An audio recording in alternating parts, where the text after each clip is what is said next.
ఇప్పుడు అమ్ముతున్న మద్యం ఏమి, అప్పుడు అమ్ముతున్న మద్యం ఏమి అని ఒక్కసారి క్యాలిక్యులేషన్ చేసుకోండి. నిన్ననే మా ముఖ్యమంత్రి జగన్మోహన్ రెడ్డి గారు, అదే ఎక్స్ ముఖ్యమంత్రి జగన్మోహన్ రెడ్డి గారు చూపించారు బాటల్స్ అంతా కూడా. మా దరిద్రం ఏంటంటే సార్ ఒక్క మాట చెప్తా, ఒక్క మాట అన్న ఒక్క మాట బాగుండదు అన్న, ప్లీజ్ అన్న ఒక్క మాట ప్రజలు పూలు పెట్టుకోలేదు అన్న, ఒక్క మాట అన్న, ఒక్క మాట అన్న జగన్మోహన్ రెడ్డి గారికి ఫుని అతను చెప్పే ఎవరైతే ఉన్నారు జర్నలిస్టులు వాళ్ళు ప్రిపేర్ కావాల సజ్జలనే పెట్టారనుకుంటా. ఆయన చూపించిన బాటిల్ మన గవర్నమెంట్లో ఉన్నప్పుడే మనం తయారు చేసింది, మనం అమ్మిందన్న.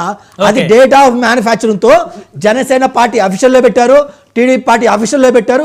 వెళ్ళి చూడన్న. జగన్మోహన్ రెడ్డి గారు చెప్పారు, మీరు నమ్మొద్దు, మీరు ఒప్పుకోండి. సమయం తక్కువ, కంక్లూజన్ తీసుకుందాం. శ్రీకాంత్ గారు, నాయుడు గారు నేను చెప్పేది ఏమంటే, నిన్న లోకేష్ గారు ఢిల్లీ పర్యటన వెళ్ళారు. ఆయన దేనికి వెళ్ళారు అన్న అంశాన్ని ఒక్కసారి ఆలోచించండి. ఎటువంటి పరిస్థితుల్లోని చంద్రబాబు నాయుడు గారు మన దీనికి మన స్కిల్ డెవలప్మెంట్ స్కామ్ లో లోపల ఉన్నారు.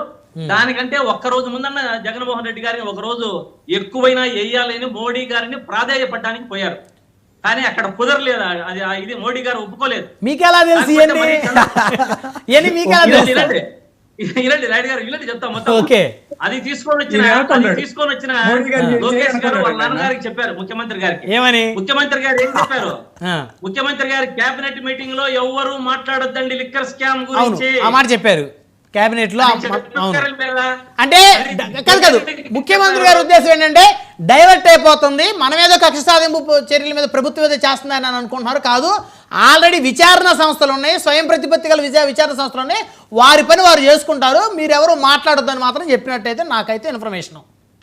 నేను ఇప్పుడే చెప్పా, విచారణ సంస్థలు సిబిఐతో గానీ ఈడీతో గానీ ఒక సిట్టింగ్ జడ్జితో గానీ డైరెక్ట్ గా ప్రభుత్వాలకు ప్రమేయం లేకుండా వేయించండి. అప్పుడు నిష్పక్షపాతంగా జరుగుతుంది, ఎవరు తప్పు అన్న అంశాలు తెలుస్తుంది. అంతేగాని ఇది ఊరికే కేబినెట్ మీటింగ్ లో చెప్పినంత మాత్రాన ఎంతసేపు ఉన్నా కక్షపూరితంగా ఏదో ఒకటి అరెస్ట్ చేయాలా అనుకున్నాను.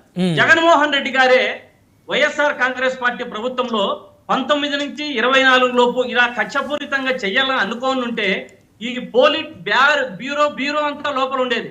తెలుగుదేశం పార్టీ పోలిట్ బ్యూరో సభ్యులంతా లోపల ఉండేవాళ్ళు. అంటే ఇప్పుడు ఎక్కడికి పోతున్నాం మనము? కేసులు లేవు. రబ్బర్ దొంగలించినా కేసు చేస్తారు, లాస్ట్ కు పెన్ను దొంగలించామని కేసు, పెట్రోల్ ఏదో ఎక్కువ పట్టించారని కేసు.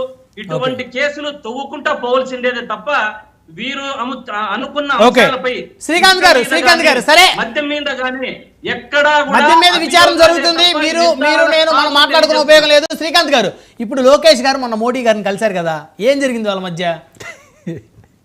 లోకేష్ గారు ఊరికే జగన్మోహన్ రెడ్డి గారిని అరెస్ట్ చేయాలన్న అంశాన్ని దృష్టిలో పెట్టుకుని ఫ్యామిలీని పిలుచుకొని వెళ్ళారు. ఓకే, కొడుకును భార్యను పిలుచుకెళ్ళారు, మంచిదే, వారిని పరిచయం చేశారు.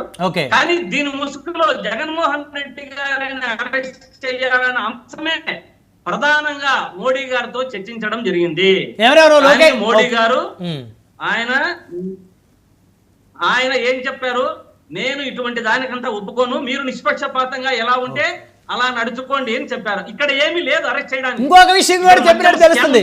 కాదు శ్రీకాంత్ గారు, ఇంకొక విషయం కూడా, జగన్మోహన్ రెడ్డి నా మనిషి, ఆయన జోలికి వస్తే మాత్రం నేను ఒప్పుకోను అనేది కూడా చెప్పారనేది కూడా తెలుస్తా ఉంది. దాంట్లో నిజం ఉందా? కొంతమంది మాట్లాడుకుంటున్నారు. అది కూడా 100% చెప్పింటారు. ఎందుకంటే జగన్మోహన్ రెడ్డి గారికి మోడీ మీద ఇలాంటి చెప్తా, చంద్రబాబు నాయుడు గారి మీద నమ్మకం లేదు మోడీ గారికి, జగన్మోహన్ రెడ్డి గారి మీదే నమ్మకం ఉంది. ఇప్పుడు మోడీ గారికి అవసరం కాబట్టి మోడీ గారు వీళ్ళు ఎట్లా అవసరానికి మోడీ గారిని వాడుకున్నారో మోడీ గారు కూడా చంద్రబాబు నాయుడు గారిని, కూటమి ప్రభుత్వాన్ని అలానే వాడుకుంటుంది.